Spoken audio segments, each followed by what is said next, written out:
मुंशी प्रेमचंद की कहानी अनुभव। मेरे स्वामी को 1 साल की सजा मिली है। उनका अपराध सिर्फ इतना था कि 3 रोज पहले जेठ की तेज गर्मी में उन्होंने कई राष्ट्र सेवकों की पानी व शरबत के साथ खातिरदारी की थी। मैं उस दौरान कोर्ट में खड़ी थी।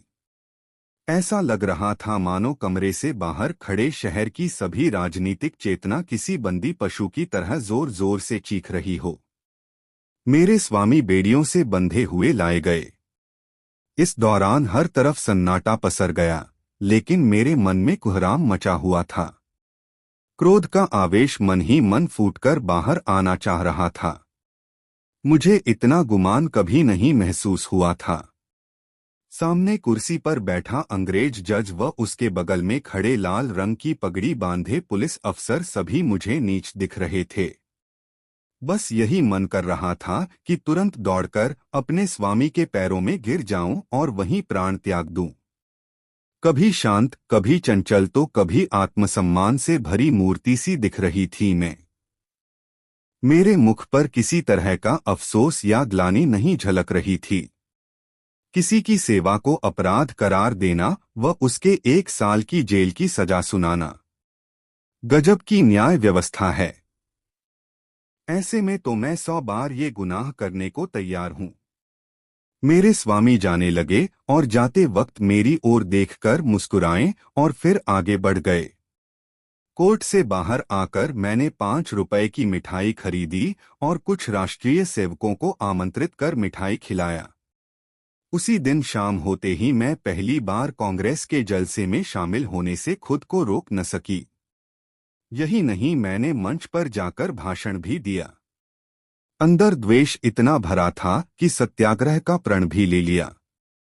उस समय मेरे अंदर इतनी शक्ति कहाँ से आ गई मुझे खुद भी पता नहीं चला, लेकिन हाँ, सब कुछ न्योछावर हो जाने के बाद अब किस बात का डर था।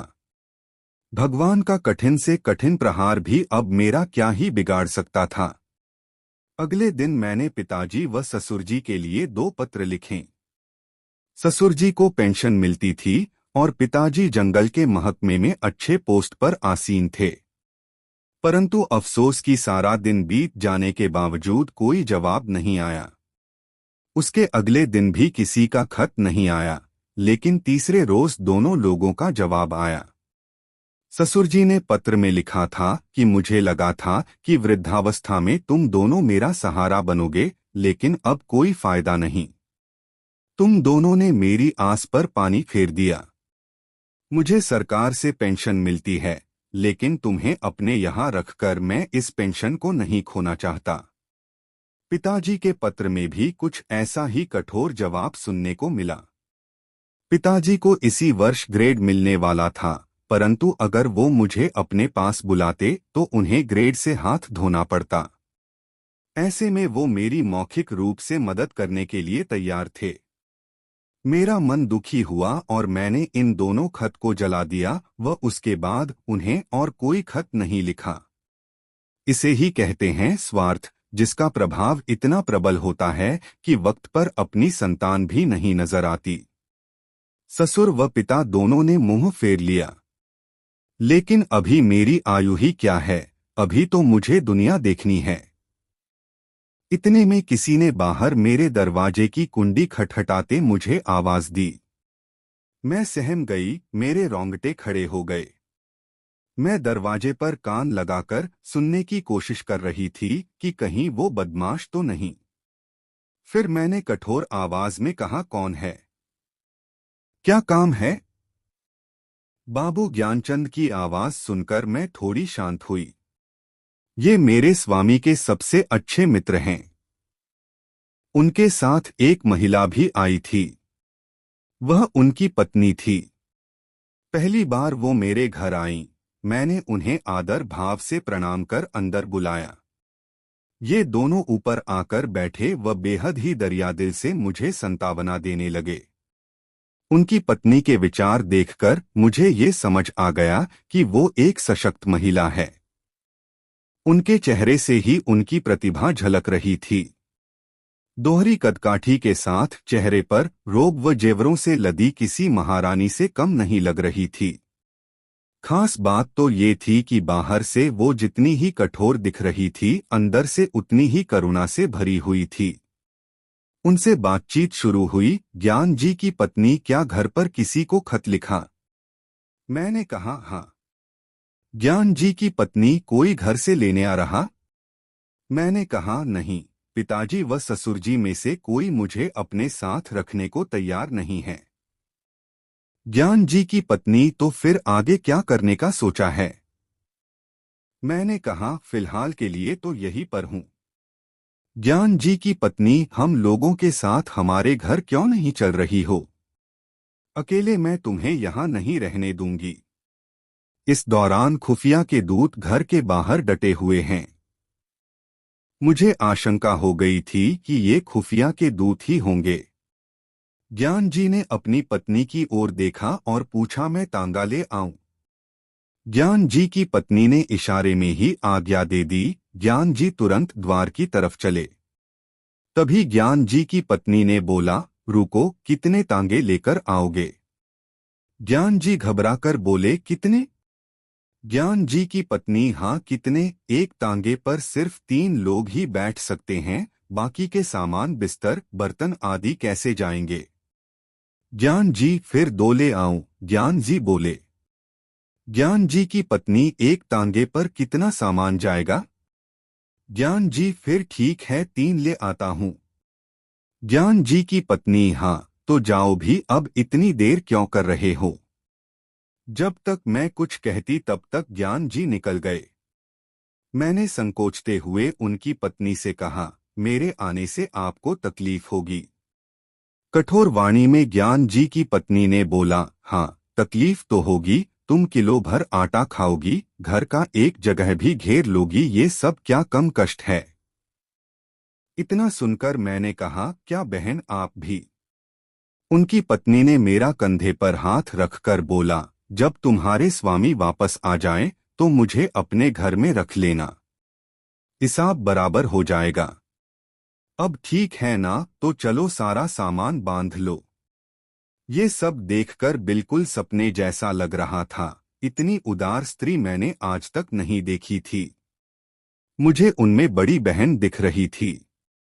ऐसा लग रहा था जैसे क्रोध व चिंता जैसी चीजों पर उन्होंने काबू पा लिया है।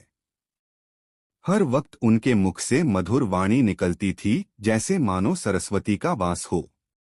उनकी कोई संतान नहीं थी, लेकिन फिर भी वो दुखी नहीं थी। घर का काम वो स्वयं करती और बाहर के काम के लिए एक लड़का रख रखा था। आश्चर्य तो इस बात का था कि दिन भर मेहनत करने के बाद भी वो कभी आराम न करती। यही नहीं, उनका आहार भी बेहद कम था। इतना ही नहीं, दिन भर वो मुझे कुछ न कुछ खिलाने के लिए परेशान रहती। एक काम नहीं करने देती, बस यहाँ यही बुरा लगता था। मगर इनके घर कैसे एक सप्ताह गुजर गया पता तक नहीं चला। तभी मुझे एक दिन वो दूत यहाँ दिखाई दिए।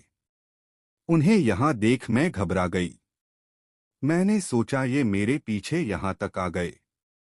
तभी उन्होंने कहा कि कुत्ते हैं, भौंकने के अलावा कुछ नहीं कर सकते। मैं मन ही मन चिंतित थी। मैंने बोला, कुत्ते हैं, काट भी तो सकते हैं। ज्ञान जी की पत्नी ने कहा, तो क्या इनके डर से भागना नहीं चाहिए? मैं बार बार उनके बारे में सोचती, छज्जे से जाकर देखती तो वो बाहर नजर आते थे। हाथ धोकर ये मेरे पीछे पड़ गए थे। मन ही मन सोचती कि मैं इनका क्या बिगाड़ सकती हूँ? आखिर मैं हूँ ही क्या? क्या ये नहीं चाहते कि मैं यहाँ रहूं? पर ऐसा कर उन्हें क्या हासिल होगा? ये सब सोचते हुए एक और सप्ताह बीत गया। उन दोनों दूत ने अपना डेरा वहीं जमा लिया था। ऐसे में मैं और ज्यादा बेचैन थी। किसी से कुछ कह भी नहीं सकती थी। एक रोज संध्या के वक्त ज्ञान जी घर आए, घबराए हुए नजर आ रहे थे। मैं बरामदे में सब्जी काट रही थी। ज्ञान जी सबसे पहले कमरे में गए और अपनी पत्नी को बुलाया। उनकी पत्नी ने कहा, अरे अचानक से क्या हो गया? पहले हाथ मुंह धो लो, कपड़े बदल लो, कुछ खाओ, तब आराम से बैठकर बात करते हैं। उन्होंने पत्नी से बात करने के लिए दोबारा आग्रह करते हुए कहा, तुम क्यों नहीं समझ रही, मेरी जान पर बन आई है। फिर भी ज्ञान जी की पत्नी ने वहीं बैठे हुए कहा कि बात क्या है, बताते क्यों नहीं। ज्ञान जी ने कहा, पहले इधर आओ। इतने में मैं खुद वहां से दूर जाने लगी। तभी ज्ञान जी की पत्नी ने मुझे हाथ पकड़कर रोक लिया। मैं कोशिश करके भी उनसे हाथ नहीं छुड़ा पाई। ज्ञान जी मेरे सामने वो बात नहीं कहना चाहते थे, लेकिन उनसे इंतजार भी नहीं हो रहा था। उन्होंने तुरंत कहा, आज मेरे व प्रधानाचार्य के बीच झगड़ा हो गया। पत्नी ने बड़े ही बनावटी शब्दों में कहा, क्या सच में? तब तो तुमने उन्हें खूब पीटा होगा। ज्ञान जी, तुम्हें मजाक सूझ रहा है, यहाँ मेरी नौकरी आफत में है। पत्नी, जब इतना ही डर था तो झगड़े क्यों? ज्ञान जी, मैं नहीं झगड़ा, उसने मुझे बुलाकर खूब सुनाया। पत्नी, बिना मतलब के। ज्ञान जी, अब क्या बताऊं? पत्नी, मैंने कई बार बोला है, ये मेरी बहन है, तुम इसके सामने सब कुछ बोल सकते हो। ज्ञान जी, अच्छा, पर जब बात इनके बारे में हो तो? पत्नी ने कहा, मैं समझ गई, खुफियों से तुम्हारी अनबन हुई होगी और पुलिस ने तुम्हारे स्कूल में शिकायत कर दी होगी। ज्ञान जी सोचते हुए, नहीं ऐसा नहीं है, लेकिन पुलिस ने हाकिम जिला के यहाँ शिकायत की और उसने प्रधानाचार्य से। प्रधानाचार्य ने मुझसे जवाब मांगा है। पत्नी ने कहा, प्रधानाचार्य ने कहा होगा कि उस महिला को अपने घर से बाहर करो। ज्ञान जी, हाँ, कुछ ऐसा ही समझ लो। पत्नी, फिर तुमने क्या कहा? ज्ञान जी, फिलहाल मैंने कुछ नहीं कहा है, वहां कुछ समझ नहीं आ रहा था। पत्नी ने गुस्से में कहा, जब तुम इसका जवाब जानते हो फिर सोचना कैसा? ज्ञान जी सहम कर बोले, मैं ऐसे अचानक कैसे बोल देता। पत्नी गुस्से में बोली, जाओ अभी जाकर अपने प्रधानाचार्य से कहो कि मैं उसे नहीं निकाल सकता और अगर न माने तो नौकरी से इस्तीफा देकर घर आना। अभी तुरंत जाओ। मैं अपने आंसू नहीं रोक पाई। रोते हुए मैंने कहा, बहन ये सब क्यों? ज्ञान जी की पत्नी ने मुझे डांटा और कहा, तुम बिल्कुल चुप रहो, नहीं तो कान पकड़ लूंगी। तुम क्यों बीच में बोलती हो? हम जब भी रहेंगे तो एक साथ ही रहेंगे। अगर जिएंगे तो साथ, मरेंगे तो भी साथ।